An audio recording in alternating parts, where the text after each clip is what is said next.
Hello বন্ধুরা, শুভ সকাল। সকালটা আজকে বাইরে থেকে তোমাদের সাথে শেয়ার করলাম। আর আশা করি তোমরা সবাই ভালো আছো। আমি এখন দোকানে যাচ্ছি, আমাদের পাশেই দোকান, আমাদের বাড়ির সাথেই। তাই এই দোকানেই আমি প্রায় আসি, রোজই আসি বলতে গেলে। কেন আমার এই না ওই লাগবেই। দুধ দুধ বিস্কুট আমার তো চা খাওয়ার জন্য আছেই। কালকে পরশু কাল এরম বিস্কুট নিলে হয়তো শেষ হয়ে যায়। তা যাই মুখেই বললাম চলেন, আপনিও যাচ্ছেন আমিও যাই, চলেন একসাথেই যাই। তাই যে দোকান সামনে চলে এসছে। তা কাকিমাকে ডাকলাম, কাকিমা ঘর থেকে বেরিয়ে আসলো, ঘরে ছিল উনি, একটু ব্যস্ত ছিল। তা বললাম কি কি লাগবে, কাকিমা আবার ঢুকে দেবে। তা যাই হোক, সকালবেলায় দোকান দেখালাম, দোকান থেকে শুরু করলাম বাইরেটা। চলো তাহলে। আমার পুচকি ননদ এসছে, কিছু দিয়ে দাও আমার পুচকি ননদকে। কি নেবে তুমি? হ্যাঁ, কি নেবে? কি মাদের দুধ? কি দুধ নেবে? 10 টাকা দুধ দিচ্ছে, উনি কথা বলে নিক ফোনে, তারপরে দিবি। বাড়ি চলে এসেছি, দোকান টোকানে সব কিছু নিয়ে যা যা লাগবে। আর এখানে টমেটো আলু কেটে তরকারি বসেও দিচ্ছি, কালো জিরে ফোড়ন দিয়ে লঙ্কা ফেড়ে। তা মেয়ে আবার কালকে রাতের থেকে আমাকে বলে রেখেছে, মা 3 কোণার পরোটা খাবো আর আলুর তরকারি খাবো। তা আমি আবার তাই বানালাম। আর মেয়ে এদিকে ঘর মুছছে, সেটাও একটু ভিডিও করে দেখিয়ে দিলাম। আর ওয়েদারটা খুবই সুন্দর, খুবই হাওয়া দুদিন ধরে। তার ঘরে চলে আসলাম, মেয়ে আর আমি রুটিনি। আর আমার বরমশাই এখনও আসেনি, বোনের বাড়ি সেই ট্যুরে গেছে, কাল। তা যাই হোক, বেড়াক, মন ভালো থাকবে। তা মেয়ে আর মা খাচ্ছে আর গল্প করছি। আর এদিকে নোংরা নিতে এসেছে, নোংরার গাড়ি এসে পড়েছে। নোংরাগুলো কিছুটা বাইরে রেখে এসেছি, খাওয়ার আগে শান্তি নেই। এইদিক ওইদিক দেখছি যে সব নোংরাগুলো নিল নাকি, আবার জানলা দিয়ে আবার দেখছি যে হ্যাঁ নিয়েছে। খাওয়া দাওয়া হয়ে গেছে, একটু ব্লাউজ করে নিচ্ছি। কেন ব্লাউজ নিতে আসবে মালিক, আবার অনেকগুলো ব্লাউজ আছে। কালকে সারাদিন আর কি করেও বিকালে আর বসে ইচ্ছাই করছিল না।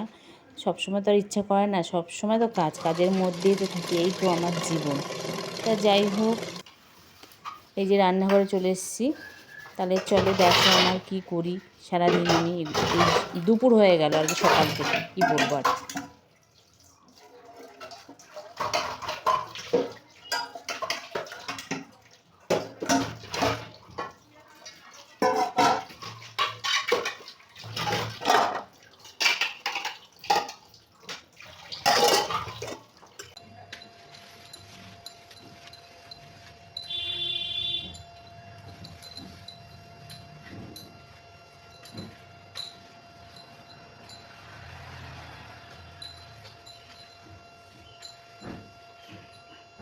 সিঁড়িটা মুছলাম দেখলে, তারপরে আমি কেচে কটা স্নান টান করে রান্নাঘরে চলে এসেছি। এখানে মাংস বসিয়ে দিচ্ছি।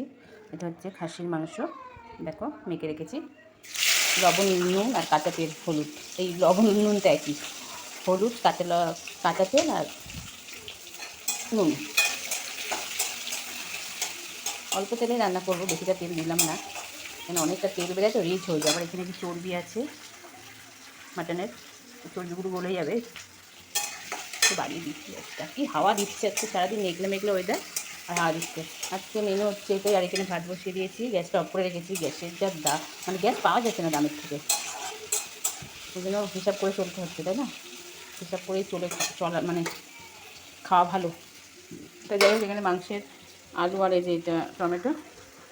তাহলে চলো রান্নাটা করে নিই।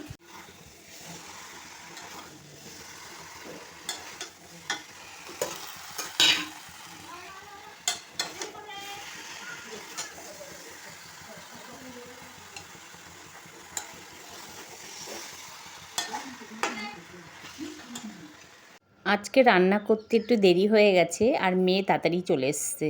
1:45 সময় মেয়ে চলে এসেছে। মেয়ের নাকি আবার পার্লারে খুব কাজের চাপ আছে আজকে। তা যাই হোক, তাড়াহুড়ো করে এক তরকারি ভাত হয়ে গেছে, প্রেসারে যেহেতু দিয়েছি কড়াইতে কষিয়ে। তা এখানে স্যালাড নিয়ে নিয়েছি, শসা আর পেঁয়াজ, আর মেয়েকে দিয়ে দিলাম। আমিও নিয়ে, মানে দুজনে এক জায়গায় বসেছি, এক জায়গায় খাই সবসময়, যে আমি মেয়ে দুজনে একসাথেই খাচ্ছি। তা খাওয়া দাওয়া হয়ে গেলে একটু রেস্ট নেব, আবার তো কর্ম করতেই হবে আমায়। তা এখানে মানে খাওয়া দাওয়া করে বাসন টাসন মেজে এসে মানে ঘরে ঢুকতে গেছি, দেখি দুটো টিকটিকি ঝগড়া করছে। সেটাও তোমাদের সাথে একটু ভিডিও করে ছেড়ে দিলাম। ভালো লাগলে পাশে থেকো, সবাই ভালো থেকো, টাটা, শুভ দুপুর।